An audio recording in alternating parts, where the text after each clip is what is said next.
Olá meus caros, aqui é o Corvo. Bem-vindos novamente ao canal e agora para o primeiro episódio do livro O Vampiro Lestat, segundo nas crônicas vampirescas de Anne Rice.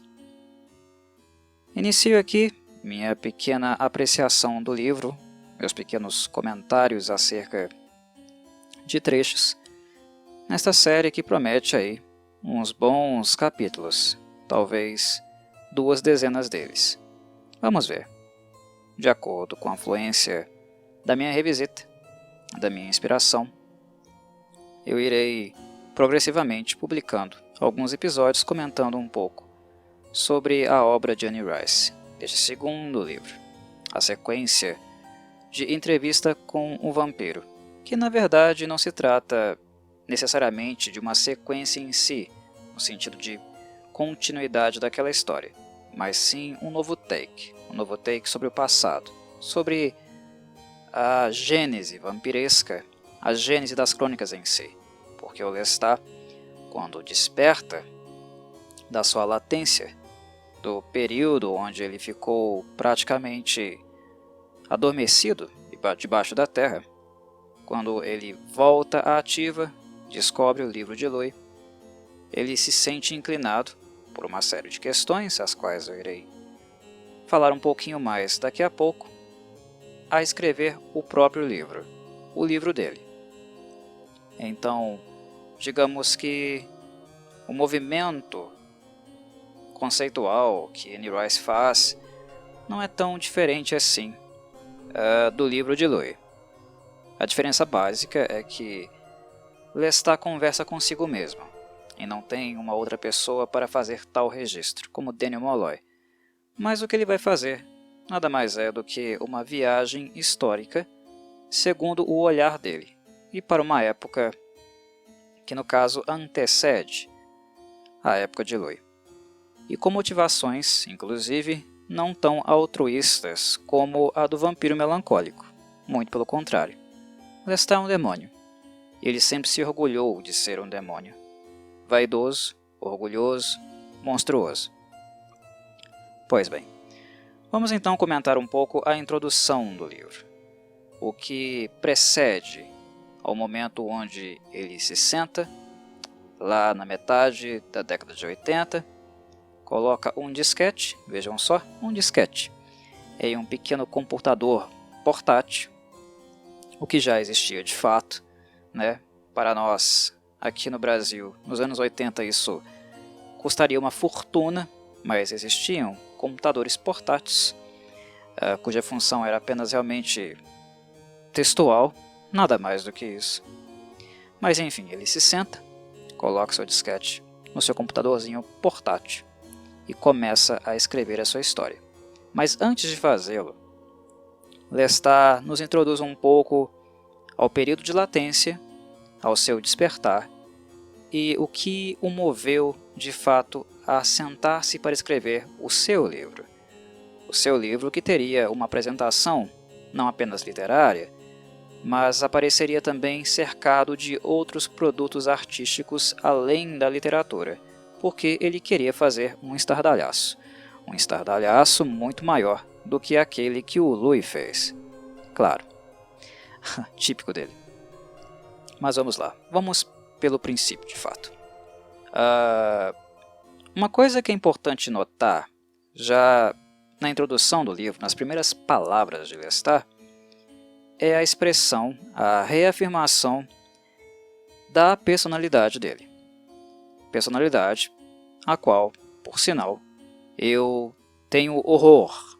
Eu nunca gostei de Lestat, e eu nunca escondi isso também daqueles que me escutam. Mas isso não tem nada a ver com a qualidade do livro de Anne Rice, da escrita dela e da história que ela quer contar. Porque, embora este será um livro de Lestat, a própria história de Lestat não diz respeito apenas a ele. É claro, ele será o narrador dessa história, então o que nós iremos acompanhar é a ótica dele acerca dos fatos que serão apresentados aqui. Mas a história em si, aquilo que Anne Rice coloca na folha, aquilo que ela escreve, está muito além do próprio personagem Lestat, embora ele se ache a última bolacha do pacote, embora ele se ache a grande estrelinha e aquele que realmente importa nessa história toda. Há muito mais coisas neste livro para além do ego de Lestat. O livro, O Vampiro Lestat em si, é um excelente livro, ele é muito bem escrito.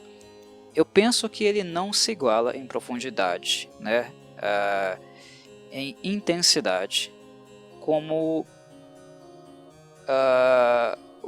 o Entrevista com o Vampiro. Eu acho que O Vampiro Lestat não tem tal densidade, até porque ele foi um livro escrito e publicado quase uma década depois. Anne Rice já estava em outro momento da vida dela, um momento um pouco mais leve, não tão doloroso quanto aquele cenário, né, onde ela escreveu Entrevista com o Vampiro. Então é um livro mais ameno, né, um livro não tão melancólico assim. Mas ainda assim é um livro extremamente descritivo, né, muito rico em termos de cenário, né, pinceladas históricas, né, nessa espécie de arquitetura que ela aqui vai começar a inserir no seu universo que agora de fato ela vai criar, porque essa não era a intenção, né? Convenhamos, com a Entrevista com o Vampiro, ela não queria criar uma série, um universo para os seus personagens, né? Isso só foi possível, isso só veio à tona após o estrondoso sucesso do livro dela, né? Ela só decidiu sentar e continuar escrevendo, dar prosseguimento àquela história, ampliar aquele universo, né, aquela estrutura, anos depois. Então, o Vampiro Lestat, de certo modo, é embrionário, mas ele também é, digamos, eu diria, os alicerces para a construção de um universo vampiresco que a autora vai construir, vai passar a trabalhar a partir dele. Ele é a edificação, e não uma Entrevista com o Vampiro. E eu digo isso porque aquele livro, como eu falei, repito, quando a Anne Rice escreveu, ela não tinha a intenção de criar uma série, ela não vislumbrava isso, não era um plano. Eu vou sentar e vou escrever a minha série de livros, né? Eu vou copiar outros autores aí que fizeram sucesso escrevendo vários e vários livros sobre uma temática só. Ela não tinha essa pretensão. Entrevista com o Vampiro é o livro mais bonito, intenso e profundo dela, porque é uma catarse, né? É uma mulher purgando a morte da filha. É basicamente isso.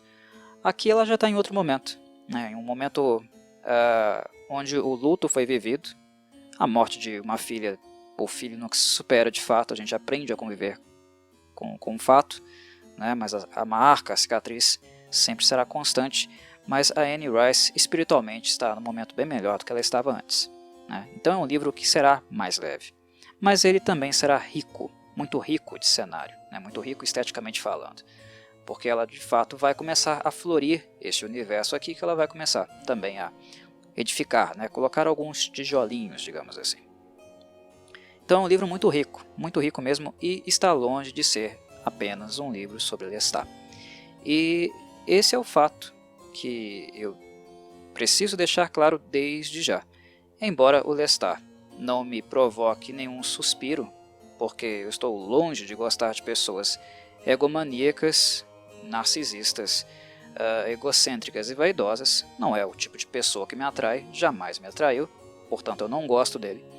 Mas o fato de não gostar desse monstro não me faz ter repulsa ou não ter admiração, interesse, curiosidade, ou até mesmo ser inspirado por algumas questões que vão ser apresentadas no livro O Vampiro Lestat. É um livro muito bom e que transcende esse personagem, né?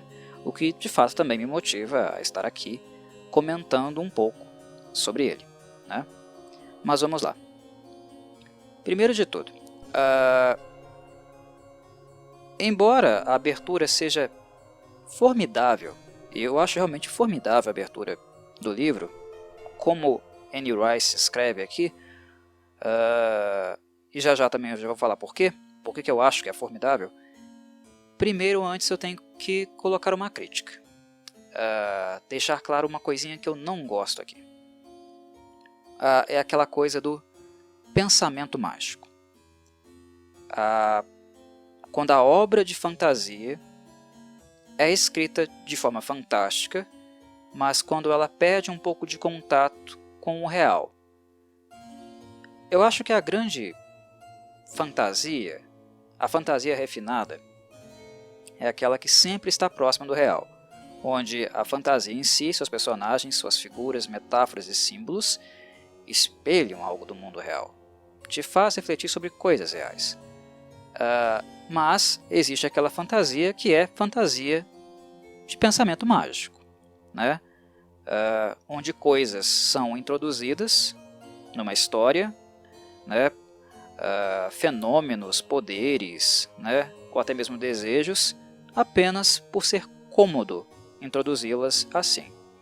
Uma coisa que eu não gosto da abertura de O Vampiro Lestat é como o próprio vampiro em si, esse filho querido, preferido de Anne Rice, volta à cena. Porque quando a entrevista com o vampiro terminou, né, as últimas coisas que ela nos apresentou em relação àquele livro era um vampiro completamente, no caso Lestat, né, completamente destruído, decrépito, fisicamente, mentalmente. E o aspecto mental eu acho que é o mais relevante aqui de se levar em consideração. O Lestat estava um bagaço. No lugar dela, eu teria trabalhado um pouco, dedicado talvez 1 ou 2 capítulos para fazer essa transição, né, do Lestat decrépito e que aos poucos vai voltando, né, a estar colado mais na realidade, né, não temer tudo ao seu redor ou não estar mais preso a impulsos traumáticos, marcas do passado. O Lestat decrépito, ele poderia perfeitamente passar por um processo de cura. E eu não digo apenas cura física, né? Mas uma cura também mental, psicológica, espiritual. Um processo realmente descrito, mais detalhado sobre isso. A Anne Rice faz isso, mas ela faz de maneira muito supérflua. Ela não se dedica muito a fazer essa transição. Então, quando o Lestat volta à cena, quando ele se apresenta novamente, sai da sua latência, do seu sono profundo, né, porque ele ficou dormindo realmente por muito tempo, né, ele se jogou ao subterrâneo, ficou enterrado por muito tempo, e quando ele realmente desperta, volta à cena. A maneira como a Anne Rice narra esse processo é muito mágico para o meu gosto. Não tem nada que realmente exija do vampiro algum processo de reestabelecimento. É claro que o Lestat não renasceu e ficou por aí como um pirilampo, né, andando, circulando como se nada tivesse acontecido. Não é bem assim. Mas a maneira como a Anne Rice narra essa abertura faz com que nós sintamos assim, que ele é muito especial, que ele é muito acima da média, coisa que ele é mesmo, tá?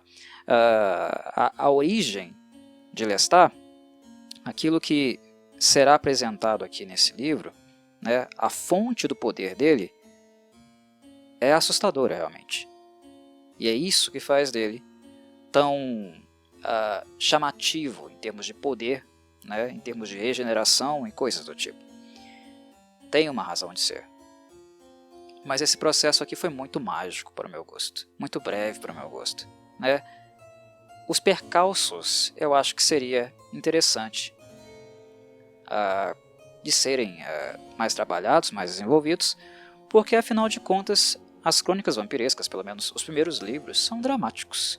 Eles são dramas, né? No fundo eles são dramas. Então eu acho que escrever um pouquinho mais, se dedicar um pouquinho mais a narrar esse processo de restabelecimento, de cura, não apenas física, mas espiritual do Lestat teria sido mais interessante do que simplesmente ele despertar, sair da sua tumba como se fosse uma estrela, não em preparação, não em desenvolvimento, mas pronta. É isso que nós sentimos, que o Lestat, quando ele volta à ativa, ele já está pronto. E isso me incomoda. Me incomoda porque ele é um protagonista. Nas crônicas ele sempre será um protagonista. Não é necessário que force-se nenhum tipo de protagonismo para ele, porque ele é um sujeito que, até por causa do narcisismo doentio dele, ele procura por holofote, ele procura, né, por protagonismo. Mas quando as coisas acontecem magicamente, são jogadas tão abruptamente, elas soam um pouco fantasiosas demais, mesmo que vampiros sejam seres, né, fantasiosos conceitualmente falando. Mas a função deles, a função da obra é espelhar experiências, questões existenciais, conceitos realmente da existência humana, né? Situações limite, desejos, angústias, né? A busca por um sentido em existir, coisas que são muito mais humanas do que fantasiosas. Então, quando você cria um super-herói, né? Quando você cria o próprio mito do herói na sua obra, ou cria essa tal figura e apresenta ela dessa maneira tão supérflua, sem muito contato com aquilo que realmente humaniza um personagem, para mim, na minha maneira de ler o texto, avaliar o texto, é um deslize. É uma coisa que inclusive já destoa um pouco de tudo que havia sido apresentado, da maneira como foi narrada e apresentada a história de Entrevista com o Vampiro, né? Então já é um distanciamento claro, de início, e isso me desagradou um pouco. Enfim, repito, gostaria que houvesse um processo, né, de cura, né, realmente um processo, algo acontecendo, sendo desenvolvido, ao invés do Lestat simplesmente voltar à ativa como se ele estivesse pronto para outra aventura, né? Pronto para tudo. Eu estou aqui, todo revitalizado, gostosão, pronto para o que der e vier. Estou adorando o século XX. Olha como as coisas estão diferentes, como isso me fascina, como isso me inspira. É mágico demais. Esse sujeito estava quebrado no final do outro livro, no final de Entrevista com o Vampiro. Ele estava completamente arruinado. Ele estava tão decrépito que chega a dar pena. No meu caso eu não senti, porque eu não gosto dele. E não tenho o menor sentimento de culpa por não me compadecer ou não ter empatia pelo Lestat, devido a todas as coisas que ele fez. Mas a situação dele era de dar pena. Realmente. Eu não sinto, mas era de dar pena. Era completamente devastadora. Fisicamente, mentalmente, né? Enfim, narrar um processo de cura teria sido, eu acho, que um pouquinho mais assertivo por parte da autora. Fica muito mágico. Ele fica parecendo realmente um super-herói vampiresco aqui. E isso eu não gosto. Uma característica que eu não gosto, inclusive, na personagem dele, porque a Anne Rice, com ele, tende muito a fazer isso. É uma das coisas que, inclusive, eu também não me faz gostar muito do Lestat. É muito mágico. É um personagem muito mágico, muito acima das nuvens, né? Eu gosto de personagens um pouquinho mais pés no chão, né? Onde os limites de cada um, né? As dificuldades são mais palpáveis. Eu gosto de personagens os quais eu possa relacionar, vislumbrar ou sentir algo da experiência humana fluindo por eles, ok? Mas não é isso que acontece aqui. Ah, Corvo, mas se ela tivesse feito capítulos introdutórios, o livro teria ficado maior do que ficou, e o livro já é grande. E daí? Um livro não tem que ter limite de páginas. Uma história é contada da forma como ela precisa ser contada, né, da forma como o objeto, né, o personagem, aquilo que nasce ali, naquele contexto, o que a história evoca é o que dita uma narrativa, né? Ninguém deve sentar para escrever uma obra e pensar que ela tem que ter 30 ou 300 páginas, né? O que nasce, o que é orgânico numa obra é o que dita o ritmo dessa história e para onde ela irá, né? Então, um autor que escreve um livro de 100 páginas ou outro que escreve outras obras com mais de 1000, como George Martin, por exemplo, uma obra pequena ou uma obra imensa, o tamanho em si não diz se uma obra é boa ou ruim, mas é a maneira como você aborda essa obra, né? Como você descreve essa obra. Trabalha os conceitos, apresenta os conceitos que você quer levar ao leitor, né? Um livro pequeno pode ser muito melhor, muito mais assertivo do que um livro de 1000, 1500 páginas. E vice-versa. Pode ter livros muito pequenos, mas que não trabalham muito bem os conceitos que se propôs a trabalhar, enquanto livros imensos trabalham muito bem, né, e com muita profundidade também. Então, isso é um pouco relativo, né? Então, se o livro O Vampiro Lestat, que já é realmente grande, fosse maior por causa de alguns capítulos adicionais, para mim não seria problema algum.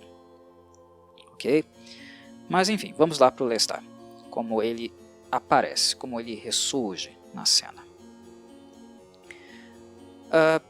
Lestat, ele, como sempre, né, ele fala demais. Ele fala mais do que a boca imensa dele.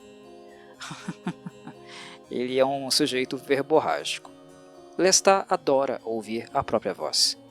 É por isso mesmo que ele não cala a boca. Mais do que ouvir qualquer outra coisa, ele adora ouvir a si mesmo, né? Ele tem um umbigo gigantesco. E vocês podem notar isso na abertura do livro. Como ele descreve a si mesmo, né? Ele descreve a cor dos seus olhos, né? Acinzentados, o cabelo loiro, né? O fato de ser alto, 1,80 m, que na época dele isso era fantástico, chamativo, mas que agora, no século XX, aqui no caso, né? Onde a história se dá, né? Estamos no 21, mas aqui é século XX. Aqui isso já é mais comum, já não é tão chamativo mais, mas o Lestat começa o livro falando sobre ele, e falando da forma vaidosa, orgulhosa, que se espera dele. Ele é cheio de si, né? Ele narra a si mesmo os seus passos, os seus primeiros movimentos no mundo humano novamente, de uma perspectiva que joga o holofote sobre si mesmo. Ele é sempre assim. Ele é muito cheio de si. Ele pode ser tudo o que ele de fato narra, mas ele dá uma ênfase sempre a isso, né? Ele coloca sempre um acentinho, um grifo. Olhe para mim, veja-me, olha como eu sou fascinante, monstruoso. Ele é muito cheio de si. E como o Lestat volta à cena, como ele retorna para o mundo humano. Esse retorno dele não é completamente despreparado, né? Quando nós o vemos pela última vez em entrevista com o vampiro, ele ainda não estava repousando, né? Ele não havia abraçado as trevas, o subterrâneo ainda. Mas aqui ele narra, né, que de fato ele fez isso. Ele foi dormir, parou de alimentar e entrou em um período de latência. E ele diz como se dá esse período de latência do vampiro. Um vampiro que para de beber, ele não morre, né? A luz solar ou o fogo destrói um vampiro. Mas parar de beber sangue? Não. É necessário para que eles continuem funcionais. Minimamente funcionais. Se eles param de beber, é como se fosse uma espécie de ameixa seca. Eles definham, ficam num estado letárgico, né? Depois entram em uma espécie de paralisia, a qual o Lestat chama de sono profundo. Eles entram em estado, de fato, né, em um estado de onírico. O vampiro sonha. Ele fica em um estado aéreo, desconectado do mundo e sonhando, apenas sonhando. Porém, o Lestat narra algumas coisas interessantes. Ele afirma que, embora sonhando, embora em um sono profundo, o vampiro ele não fica totalmente desconectado do mundo que o cerca. Os fenômenos, os estímulos, o barulho ambiente, tudo afeta o vampiro, mas não o suficiente para que ele desperte. O que poderia trazê-lo de volta, é claro, seria o sangue. E alguns vampiros que chegam a esse estado, se enterram, param de se alimentar, é bem provável que a grande maioria deles jamais retorna à ativa. Não conseguem retornar, porque eles precisam de um estímulo muito maior, de uma força muito maior que, em tese, só seria provida através do sangue. Mas, no caso, outra coisa chamou a atenção de Lestat. Ele era invadido por estímulos, sentia esses estímulos, mas a princípio não conseguia estabelecer nenhuma conexão com eles. Mas isso mudou. Mudou com a nova configuração do século XX, principalmente depois da metade do século XX. Aqui, nos anos 80, há jornais na televisão, há músicas tocando nos rádios. Mesmo quando humanos não estão falando, o mundo fala e se comunica através dessas máquinas. É um emaranhado gigantesco de estímulos tão fortes, tão intensos e tão constantes que é uma experiência que o Lestat jamais havia vivenciado antes. Ele ou qualquer outro vampiro. É um mundo repleto de estímulos, uma bomba de estímulos. E a configuração desses estímulos, a eloquência, a intensidade, principalmente da música. A música é algo que chama muita atenção. E percebam que esse fenômeno que o Lestat narra aqui não é algo exclusivo dele. A caixa também, no terceiro livro, vai ser afetada por causa disso. Lembrem-se. Isso fez com que ele despertasse. Não totalmente, Ele fica num estado semi-consciente. Ele não está inconsciente mais, mas também não está totalmente desperto. Mas a princípio ele fica num estado semi-consciente, onde ele escuta esse mundo, as informações chegam para ele, das TVs, dos rádios, da música, e ele vai assimilando todas essas informações. E assim, debaixo da terra, ele vai aprendendo um pouco sobre a mentalidade, o que é esse mundo. Coisa que o Armand, por exemplo, não conseguiu fazer, mesmo desperto, mesmo não tendo se enterrado como ele, O Lestat é realmente um vampiro muito poderoso, muito habilidoso. Isso aqui é uma clara representação, descrição dessa facilidade que ele tem, de apreensão do mundo apenas através dos estímulos. O que também é uma coisa previsível, de imaginar. Porque, de fato, as artes, a TV comunicam, informam coisas. É uma apresentação, é uma descrição desse mundo. E o Lestat foi sendo atraído por isso. E a música predominante, a música mais popular daquela década, da década de 80, foi o que de fato tirou ele da tumba. Fez com que ele tivesse novamente vontade de se levantar. Foi aquilo que o energizou. E essa música é nada mais, nada menos do que o rock. É importante lembrar a vocês, aqueles principalmente que não têm uma consciência muito histórica da música, que cada década da história musical tem algum estilo que é sobressalente. Nós pensamos, por exemplo, na música pop como a música das massas, a música que é mais famosa em um determinado momento. Mas cada era tem a sua música pop, e alguns estilos musicais que não necessariamente são pop em gênero, foram pops em algum momento porque eram as mais populares, eram a trend daquele momento, a modinha daquele momento.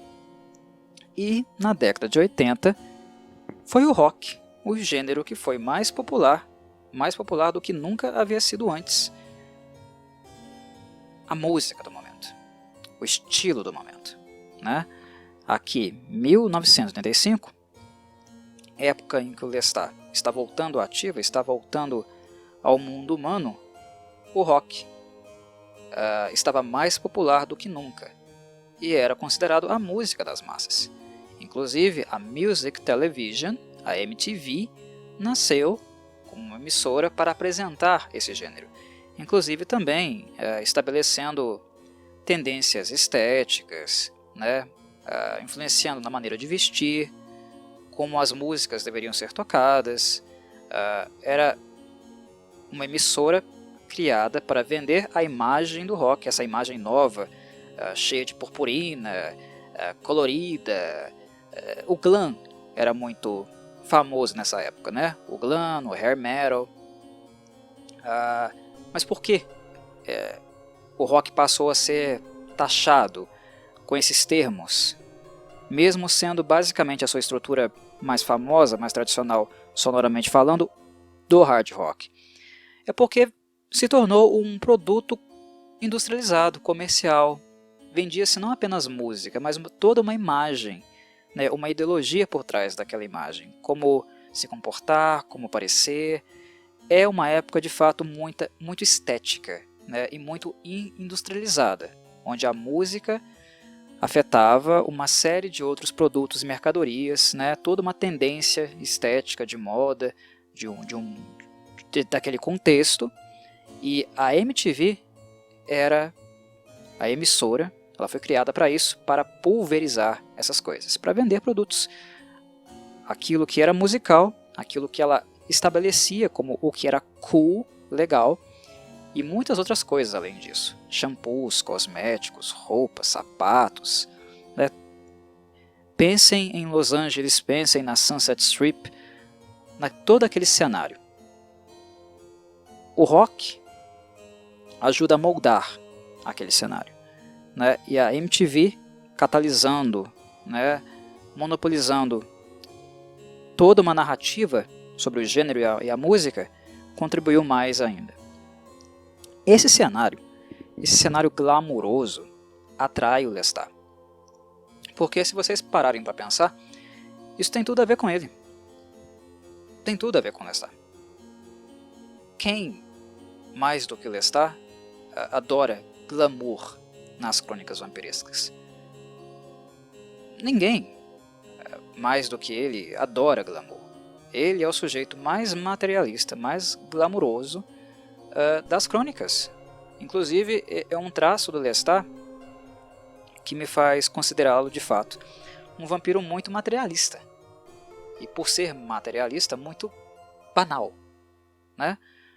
Muito simplório, muitas vezes, porque é esse apego material às coisas do mundo humano que, de certa forma, faz com que nós sintamos esse vampiro, né, o Lestat, como um vampiro muito materialista. Ele gosta dessa coisa toda. Ele gosta de ser adorado. Ele gosta de ser cultuado. E essa época é uma época perfeita para ele. Uma época que traduz muito bem um ambiente onde ele se sentiria muito confortável, porque é uma época de culto à imagem, culto à beleza, né? Culto àquilo que é esteticamente tido como ideal, e ele, como um vampiro, com todo o seu poder, né? Com toda a característica física também avantajada que ele possui, né? O Lestat ele poderia ser realmente um reizinho, né? O centro das atenções e ser adorado, idealizado, amado, cultuado, né? Ele teria uma legião de baba-ovos nessa época. Então, não haveria uma época melhor do que os anos 80 para que o Lestat voltasse à ativa. É o momento para ele. É o grande momento dele. Nessa época, nesse momento, ele realmente seria um rei. O rei Lestat. Coisa que ele sempre achou que é e sempre desejou ser, né? Então não havia melhor momento para o Lestat voltar ativa do que os anos 80. Uma coisa que eu tenho que tirar chapéu para Anne Rice, tiro mesmo, um chapéu para ela, é a maneira como ela, muito brevemente, mas pontualmente, ela vai no alvo, ela acerta com vontade, é na descrição desse momento de época. Se vocês querem sentir um pouquinho o que era os anos 80, leiam apenas a introdução de O Vampiro Lestat, desse livro aqui. O Lestat, quando ele volta às ruas, ele volta ativa, ele não apenas começa a falar dos seus sentimentos, pretensões, intenções. Ele passa a introduzir a nós o que era essa época. Ele fala pra gente o que ele vê, o que ele encontra. E aqui, ele também compara muito as questões culturais e estéticas dos anos 80 com aquelas que ele vivenciou e estava mais acostumado, né? Nos séculos passados, no século XIX, no século XVIII. Ele narra isso, as diferenças. Inclusive, ele faz também associações estéticas entre o que os humanos estão fazendo agora, coisas que remetem ao Egito Antigo, por exemplo, e tendências estéticas também que eles abandonaram. Ele fala sobre sexualidade, como mudou bastante, né? A representação do masculino, do feminino, relação entre homens e mulheres. Ele fala muita coisa.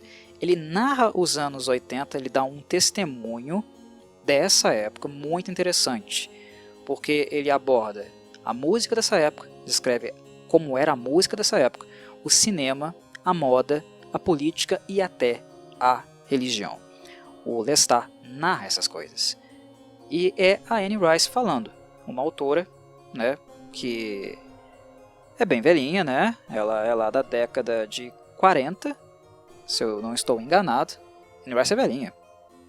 Ela já deve estar aí quase com uns 80 anos já. E ela vem na década de 70, ela entra na década de 80 e, é claro, ela, a autora, a pessoa, também foi pulverizada com todos esses estímulos. Mas é interessante perceber como a autora tem uma consciência muito plena, muito limpa das mudanças dessa época. Ela não esteve apenas passando por esse momento, entendem? Sendo jogada nessa época. De certo modo, a Anne Rice acompanhou essas coisas, né? Isso que é interessante. Porque ali ela já era uma adulta, uma mulher madura, e na maioria das vezes, né, as pessoas mais velhas tendem a ter um certo saudosismo do passado. Pessoas mais velhas não são tão abertas assim para o novo. Eles normalmente têm muita resistência. E é interessante perceber como a Anne Rice não era careta. É exatamente isso. Muitos velhos, né, pessoas mais velhas, e eu não falo só idosos não, pessoas aí de 30, 40 anos, né, que ainda não entraram na senescência, tem muita resistência com o novo, né? Aprender sobre o novo, tentar compreender o novo, estabelecer diálogo com essas novas gerações e tendências. Olha para o passado, né? Opta por essa postura saudosista, o meu mundo era melhor, e não entra em contato com as novas tendências. E a maneira como a Anne Rice escreve isso, narra os anos 80 em todas essas diretrizes e tendências, né? A música, o cinema, a moda, a religião, a política, nos faz perceber que ela estava longe de ser uma mulher careta, né? Uma adulta, uma balzaquiana careta. Não sei se ela era balzaquiana, acho que ela era mais velha do que uma balzaquiana. Enfim, ela não era careta. Definitivamente não era careta. E é interessante como a descrição do Lestat acaba se tornando uma excelente introdução para todo leitor, né? Seja velho, né, uns leitores mais velhos que viveram essa época. Vocês irão ler essa introdução do livro com uma certa nostalgia, porque ela é muito assertiva em relação ao que aqueles anos foram. E os mais novos também vão ter uma percepção, né, uma leitura muito apurada do sentimento de época. É mais do que estética, é sentimento de época. Como a mente dessas pessoas se organizava, o que elas estavam vendo, as coisas que elas davam valor. O Lestat um pouco espelha isso. Ele espelha essas coisas. Tá? Ele tem um pouco esse traço. Os anos 80 é uma década do Vampiro Lestat. É uma época compatível com o Vampiro Lestat. Tanto em questão ideológica, estética, tudo. Porque é uma época que cultua coisas que o Lestat preza. Né? Então é importante perceberem isso. E através disso também entenderem que não é à toa, não é por acaso, que ele escolhe também esse momento para voltar à ativa. Certo? Isso aqui é muito importante de frisar. E uma coisa que eu gosto também é como a Anne Rice cita algumas coisas, né, populares da época. Eu acho isso fantástico, olhando em retrospectiva. Porque eu não vivi os anos 80, né, eu não sou dos anos 80, mas muita coisa que eu consumi desde pequeno, desde moleque, eram produtos artísticos dos anos 80. Até hoje aqui no canal, se vocês pararem para observar, tem muita coisa dos anos 80. É claro que eu tenho coisas lá que eu trago para o canal dos anos 70, 60, já trouxe coisa aí dos anos 40 no canal. Eu sempre faço essa viagem histórica. Eu sou um arqueólogo do ponto de vista artístico, né? Eu gosto muito de coisa retrô. Mas enquanto eu cresci, a minha infância de fato, que não foi nos anos 80, mas o fato de ser de uma década seguinte, muitas das coisas que eu tive como referência, né, aprendi a gostar sendo moleque, eram coisas dos anos 80. Inclusive aqui no Brasil, muitas coisas demoraram a chegar. Quando elas já eram muito velhas nos Estados Unidos, na Europa, chegaram aqui depois. Né? E principalmente na TV. Né? Muita coisa que emissoras de TV compraram no Brasil, quando começou a passar na TV aberta aqui, esses filmes, né, séries, já eram velhas pra caramba, né, anciãs nos Estados Unidos. Né, então muita coisa da cultura dos anos 80 eu ainda experimentei na década de 90, quando eu era moleque.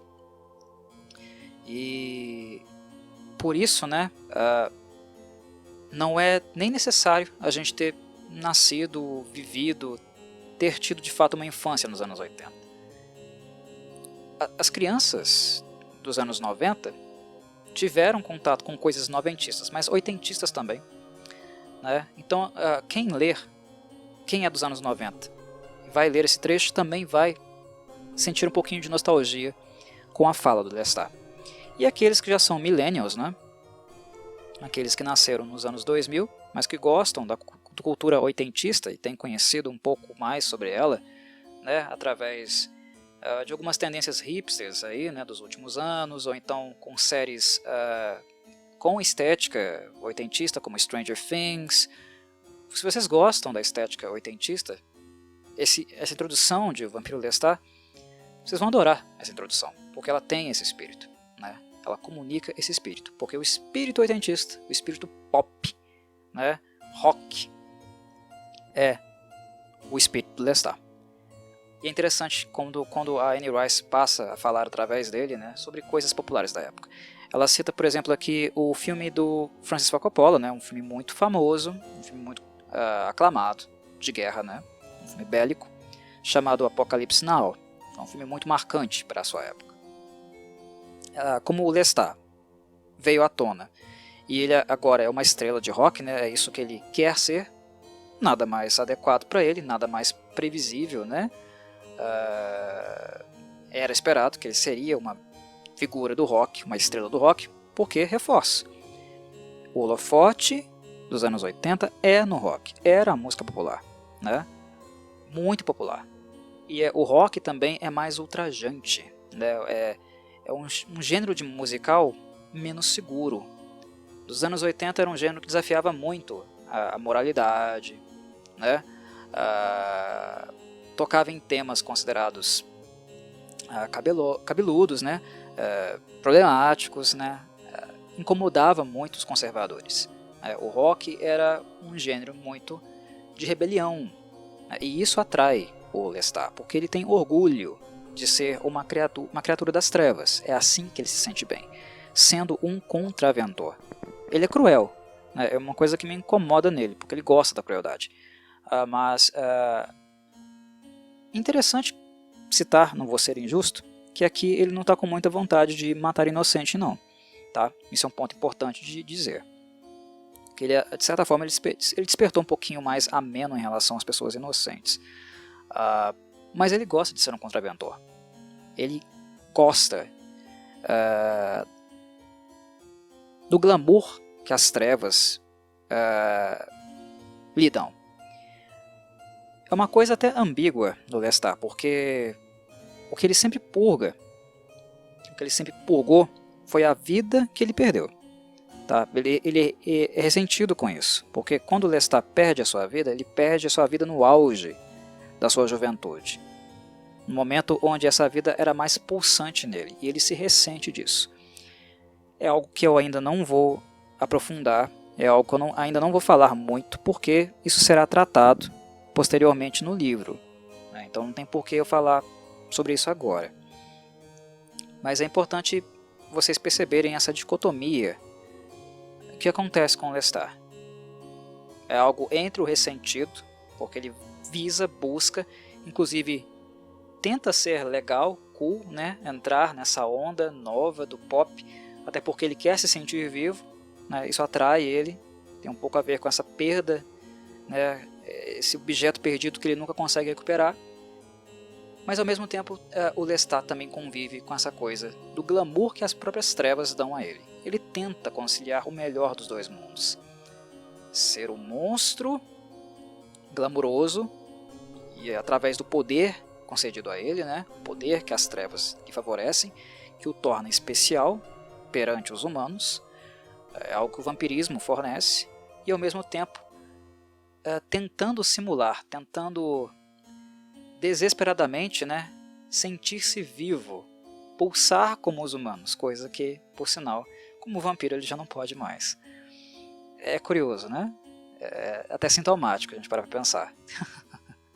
Não à toa que esses personagens das crônicas vampirescas, né, eles não são muito mentalmente equilibrados. Eles são bem problemáticos no sentido psíquico. A formação psíquica deles, né, são bem perturbados. É bem triste até a gente parar para pensar. É deprimente. Enfim. Mas nada como ser uma estrela do rock, né? É perfeito para ele. Porque, como estrela do rock, ele é o centro das atenções. O holofote estaria completamente nele, sobre ele, né?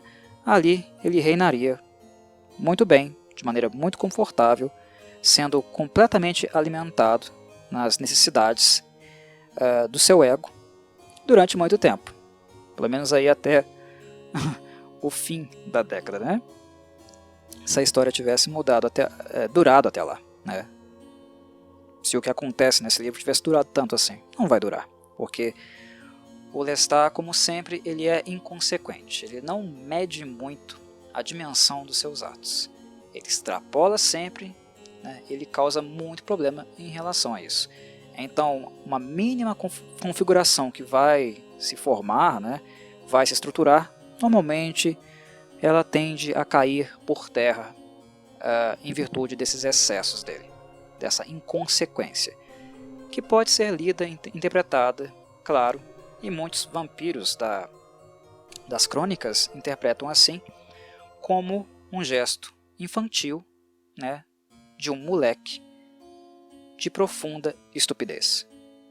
Muitos vampiros observam e interpretam, fazem essa leitura do Lestat, e eles não estão equivocados. Porque para um vampiro tão antigo como ele é muito imaturo. Ele é muito inconsequente. Ele não amadureceu como deveria. Os vampiros mais antigos, né, a gente pode citar aí, talvez o Marius, né, que foi tolo de ter revelado certas coisas para ele, que vocês vão ler nesse livro. Tolo. Marius foi tolo. Friso isso. Ele não deveria ter feito isso. Enfim. Os vampiros mais conscientes, com maior tato que o Lestat, e falar de tato com o Lestat é até complicado, né, porque tato para ele é raro. O que faz esses vampiros coçarem a cabeça é que um grande poder, talvez um poder sem precedente entre eles, claro, tem a caixa, né? Não tem como competir com a caixa. Mas entre todos os vampiros, entre aspas, normais, não os nível Deus,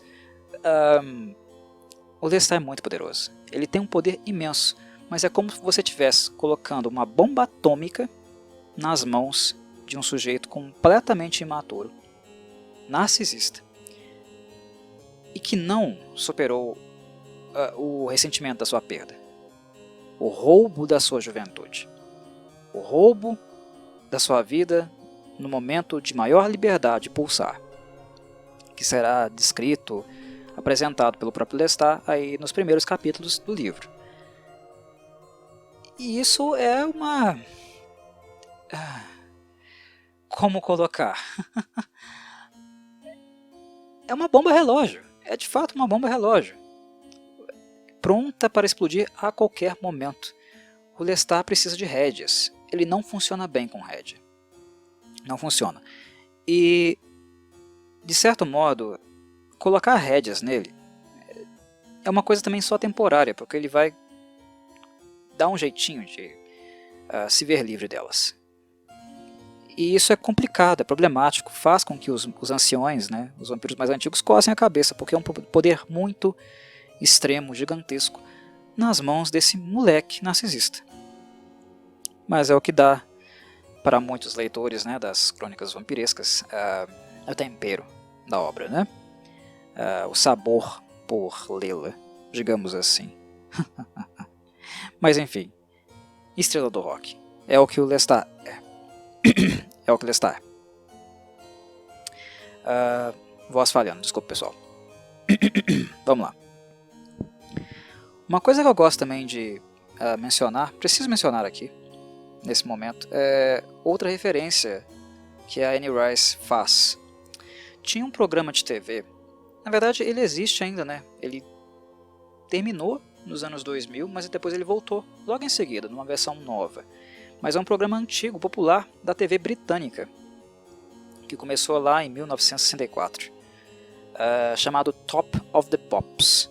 É um programa de TV que é tipo uma parada de sucessos, que umas bandas populares, né, que estavam com algum hit na época, vendendo bastante álbum e tal, iam lá nesse programa chamado Top of the Pops e tocavam um hit, 2, 3 no máximo. Poucas bandas realmente tocaram ao vivo no Top of the Pops. O Iron Maiden, por exemplo, se negou a fazer playback, porque o que acontecia nesse programa era isso, basicamente. Uma emissora de TV te chamava lá para o programa, você fingia que tocava, mas na verdade o que acontecia é que o pessoal estava tocando, né, o vinil, o cassete, lá nos bastidores. Você apenas fingia que estava tocando ao vivo, era playback. E algumas bandas, principalmente as de rock, se negaram a fazer isso no Top of the Pops. Se eu não me engano, a primeira a se negar foi o Iron Maiden. Mas era um programa muito popular, e embora fosse um programa britânico, ele era transmitido em várias partes do mundo. Não à toa, né, a Anne Rice tinha conhecimento dele, e gostava, né, também do programa, pelo que se vê. Eu gosto dessas coisas. Quando a Anne Rice fala sobre eventos, filmes populares, programas de TV, isso ajuda também a criar uma sensação, uma aura de contexto muito interessante no livro dela. É uma pena que isso fique limitado, né, seja algo restrito apenas ao início do livro, porque, querendo ou não, depois dessa introdução do Lestat, o livro, O Vampiro Lestat, ele vai se tornar uma obra histórica novamente, porque é uma revisita ao passado. Essa é uma tendência das crônicas vampirescas, né? Que a partir de alguns livros começa a ficar um pouco enfadonho, porque é um modelo batido, né? Se torna algo clichê, recorrente na autora. Qual vampiro eu ainda não abordei? Tem esse aqui sobrando, então vou pegar ele e fazer o mesmo movimento que eu fiz com os vampiros anteriores. Vou contar a história da minha vida. Foi feito over and over and over, várias e várias vezes, né? Pega um vampiro das crônicas, um personagem que apareceu na narrativa, na história de um que já foi apresentado, e depois faz aí um movimento de retrospectiva da vida. Passou a ficar muito enfadonho e desinteressante, né? Embora alguns vampiros da Anne, que ela abordou posteriormente, sejam mais interessantes que os primeiros filhinhos dela. Pandora, por exemplo, já falei isso em outros podcasts, quem me acompanha sabe disso. Pandora, por exemplo, é a minha vampira preferida das crônicas, então eu não reclamei quando eu tive um livro só dela para poder ler. Não reclamei mesmo. Mas é uma tendência que a autora tem, né, de voltar ao passado. Então essa questão de apresentar um contexto de época não vai demorar muito. Então saboreiem esse princípio, tá? Saboreiem esse início do livro, porque é uma coisa bem marcante e pontual na obra dela. Muito raro, inclusive, né? Não vai se repetir muito. E, repito, reforço, um momento muito, muito bem feito. Muito bem feito mesmo, tá? Não há muito o que questionar, né, nesse sentido. Realmente muito bom. Mas enfim, o Lestat está à vontade, certo? Mas é importante lembrar também que isso não foi algo tão espontâneo não. Ele levou algum tempinho, alguns dias até se acostumar. Porque além das bombas auditivas que ele recebeu, esse monte de estímulo que ele foi inundado, música, jornal, TV, muitas coisas incomodavam o Lestat, né? Como por exemplo os aviões que faziam barulhos gigantescos, né? Extremos. Os odores também, né? Cheiro de química, gasolina, essas coisas o Lestat não estava acostumado. E é importante a gente perceber também, pessoal, que as metrópoles elas passaram a ser muito mais populosas, né? Se comparado ao passado, elas cresceram muito, ficaram muito maiores.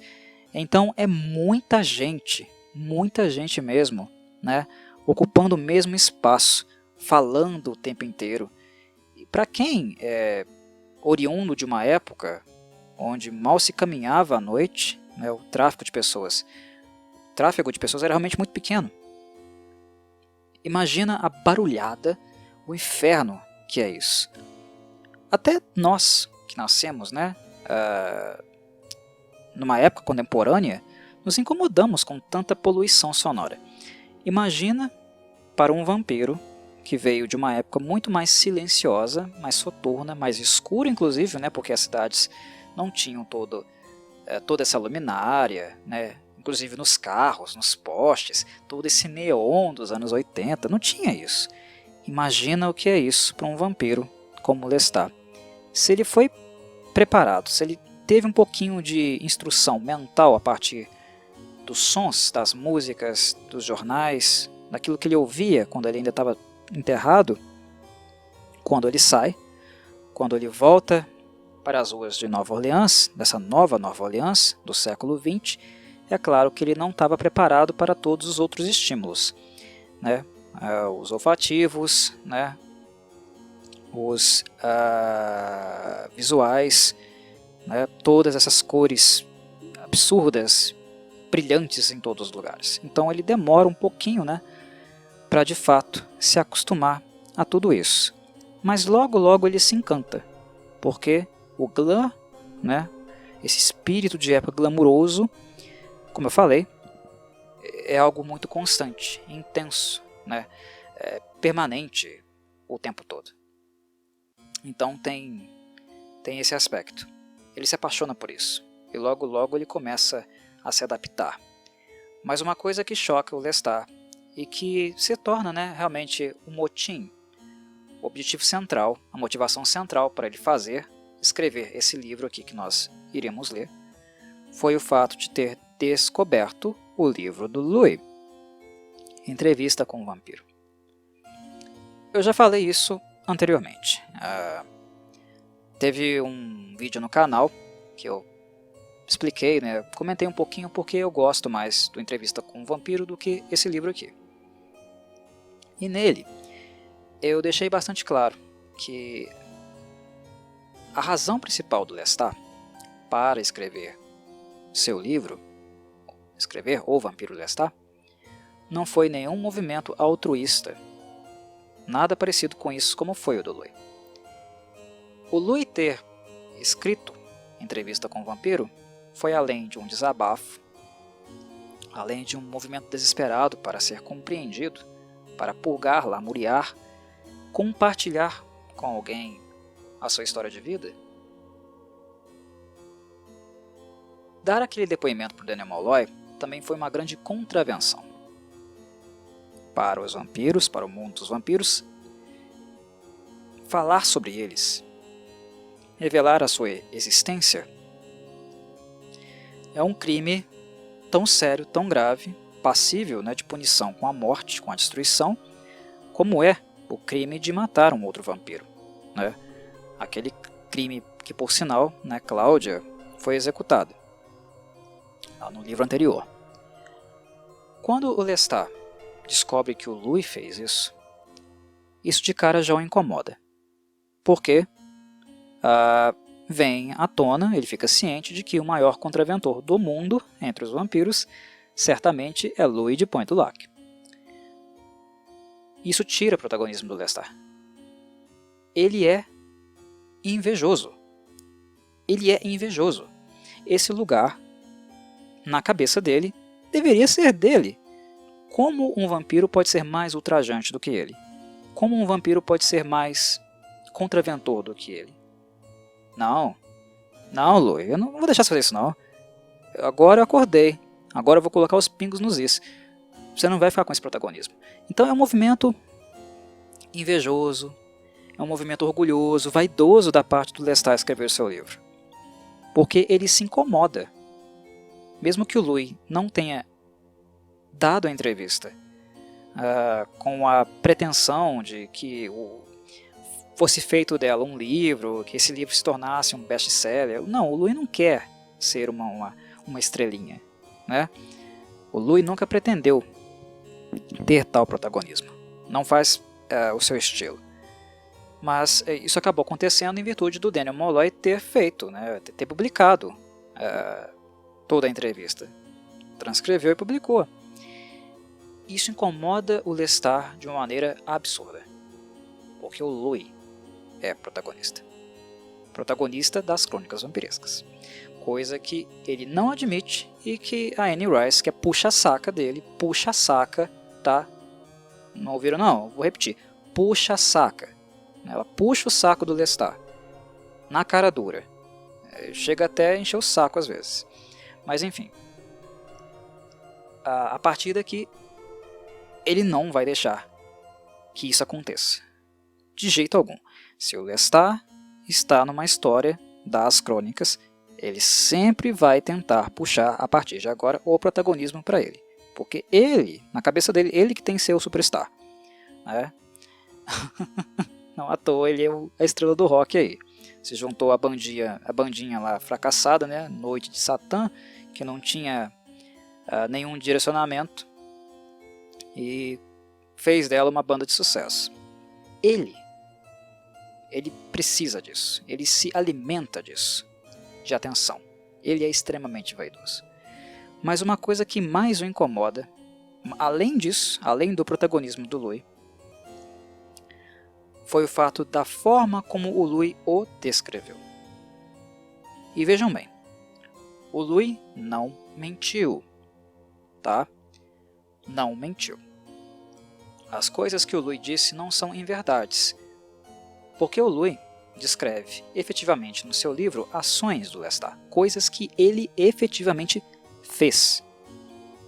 Nesse livro aqui, o Lestat vai tentar justificar algumas das suas ações. Não vai conseguir.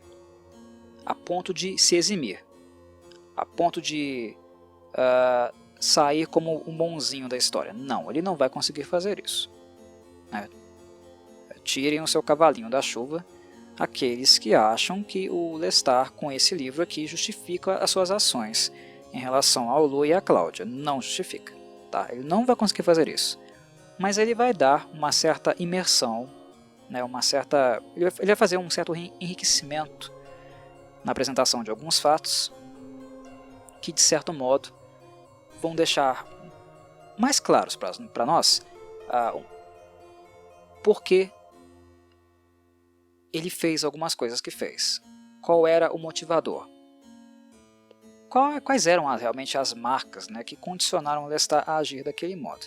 Isso não, como eu falei, isso não redime o que ele fez, de forma alguma. Mas nós vemos aqui no início do livro que ele fica completamente incomodado com a forma como o Louis o descreve em Entrevista com o Vampiro. Ele adora ser uma criatura das trevas, ele adora ser, né, o grande príncipe vampiresco e o escambau. Mas o Lestat também é muito contraditório, porque o que o Louis faz em Entrevista com o Vampiro foi pintar o demônio dele. Ele pintou o Lestat como um monstro, né? É claro que o Louis, em vários momentos da obra, purga um pouco, né? Foi injusto com o Lestat, poderia ter feito as coisas diferentes. Ele faz isso no final do livro, vocês lembram? Ele faz isso. Deveria ter me colocado mais, né? Foi muito passivo. Ele faz isso só no final do livro, mas ele faz um meia-culpa. Só que o Lestat, ele meio que ignora essa parte, né?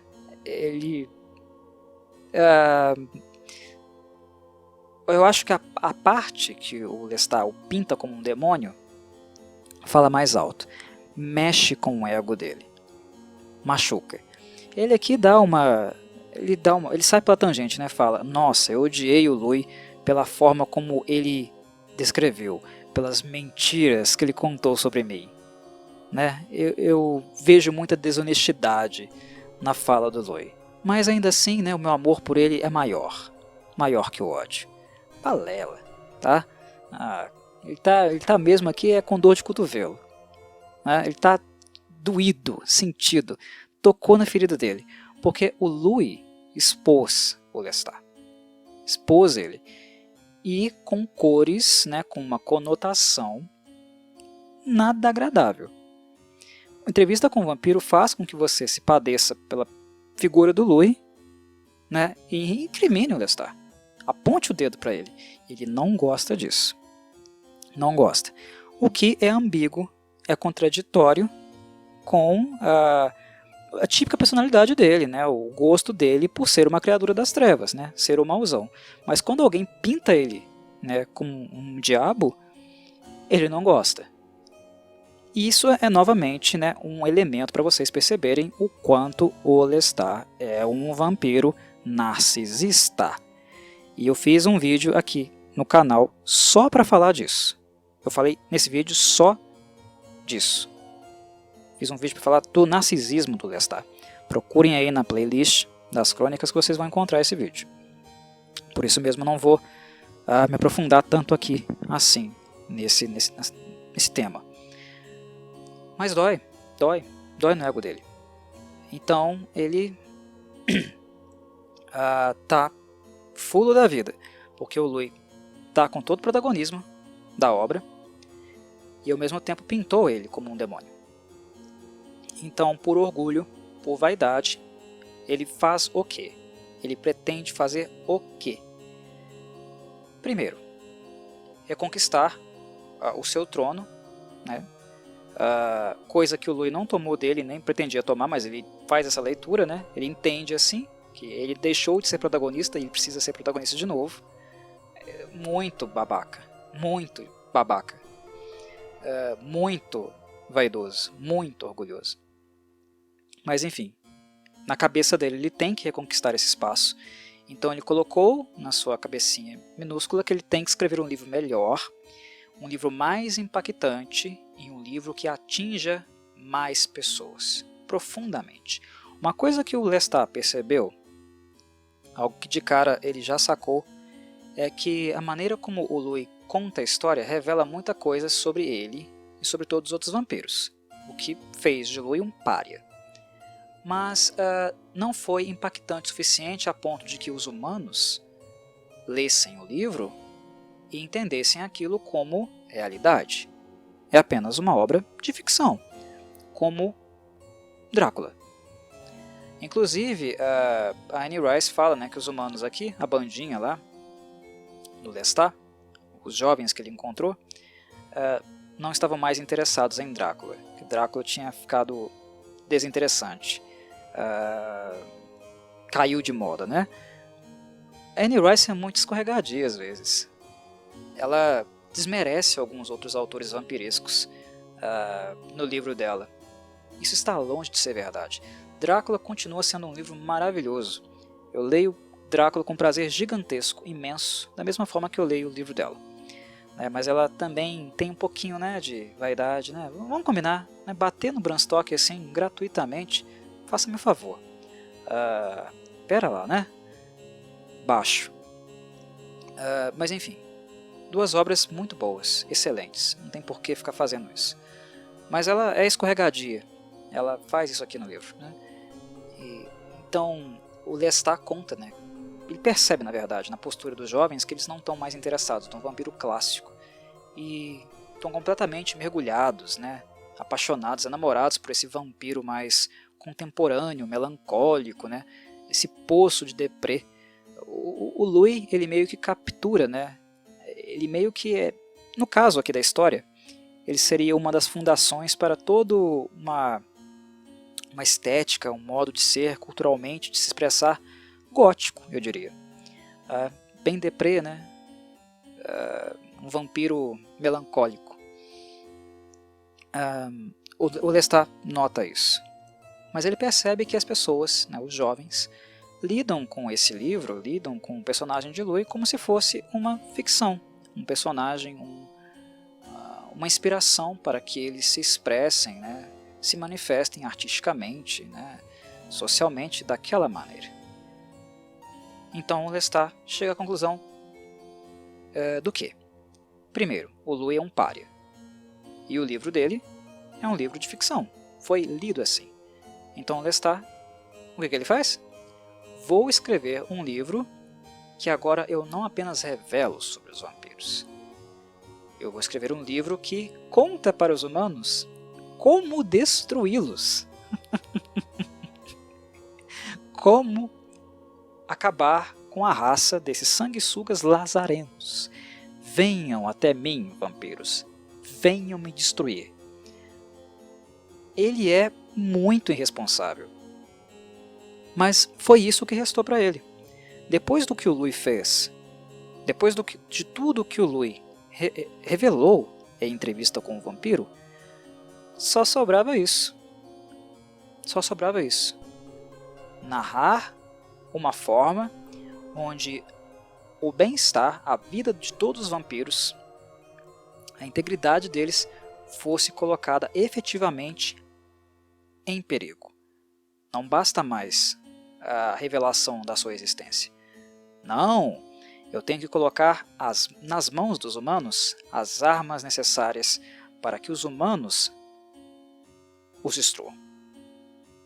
Só assim eu vou conseguir ser mais ultrajante.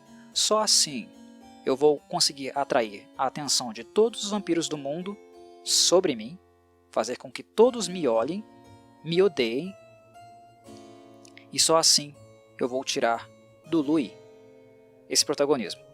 Só assim eu vou conseguir ser protagonista de novo. É aquela história baixa, tosca, né? Do falem mal, mas falem de mim. Não me ame, mas me odeie, mas pense em mim. Você não precisa me amar, mas se você me odiar, eu continuarei sendo o centro das suas atenções. Para o Lestat, tá ótimo. Porque é isso o que ele quer. É isso que o alimenta. Essa é a força motriz desse personagem. O Lestat murcha, o Lestat morre, tá? Ele morre só quando ele é ignorado. É uma coisa que ele não consegue lidar. Uma coisa, você quer destruir o Lestat? Você quer arrebentar com o Lestat? Ignore-o. Ignore-o completamente. Foi o que o Louis fez. Foi o que o Louis fez no final de Entrevista com o Vampiro. Ser decadente, deprimente, foi embora daqui. Deu as costas e foi embora. Pro Lestat, não há nada no mundo que o machuque tanto quanto isso. Porque ele é um ser que vive de atenção. E além de atenção, é algo além disso, é algo patológico. Ele é um centralizador de atenção. Todo mundo tem que girar ao redor dele. Todo mundo. Senão ele não fica satisfeito. É só quando todo mundo está olhando para ele, amando-o ou odiando-o, que ele fica satisfeito. É só assim que ele se sente minimamente vivo. Coisa que na maior parte do tempo os vampiros não conseguem se sentir. Pulsando. E é só assim que o Lestat consegue pulsar. É só assim que ele consegue ter algum resquício daquela vida que ele perdeu. Quando todos o amam ou odeiam a figura dele. É só assim. Entendem? E é isso que ele quer. E é claro que esse gesto dele, sem precedentes, é completamente catastrófico. Mas é o que ele quer. Ele quer o caos. Lestat adora fazer o mal. O mal para os outros, para si próprio. Ele está jogando a merda no ventilador. Basicamente é o que ele está fazendo aqui. Ele está anunciando: meus caros, agora nesse livro que vou apresentar a vocês, eu vou espalhar toda a merda. Jogar tudo. Tudo que o Louis disse a vocês é só metade daquilo que eu realmente sei. Eu não disse isso a ele, não contei isso a ele, mas agora eu vou contar para todo mundo. Aquilo que eu ocultei para a preservação de vampiros e também de humanos, agora eu vou contar. Que o caos impere. Venham atrás de mim, venham me matar. Mas a questão é que as pessoas não vão apenas atrás dele, vão atrás também dos outros vampiros. É claro, ele vai ser amado e odiado. Em proporções como ele jamais foi. Mas é isso que ele quer. É esse o ponto. É essa a motivação do Lestat. Simples assim. Esse é um livro sobre ego. É um livro sobre narcisismo. Mais do que qualquer outro livro das crônicas vampirescas. É isso que esse personagem é. É por isso que eu não gosto dele. Mas a história ela vai acabar sendo interessante. Porque ela também será a história, a apresentação de uma história de Gênese. De questões relacionadas aos vampiros que nós não tivemos contato no primeiro livro. E a apresentação, inclusive, de outras figuras importantes também que compõem esse cenário. Serão todos apresentados a partir de agora. Ok? Bem, eu creio que nessa abertura é isso, praticamente isso, o que a autora apresentou. Eu creio que não há muito mais a falar ou a divagar aqui em relação a isso. A partir do próximo episódio, a partir do próximo vídeo, aí eu já entrarei de cabeça, já falarei um pouco mais sobre a apresentação do Lestat, que é bem cronológica, ele começa a narrar a partir daqui a sua vida humana, né? A parte da história da vida humana dele que realmente para ele é relevante e vai seguir a partir daí. E, enfim, consequentemente será isso que eu também trarei aqui nos próximos vídeos, né, nas minhas próximas falas. Bem, vejo vocês lá no próximo vídeo. Abraço a todos que chegaram até aqui, e saudações corvídeas.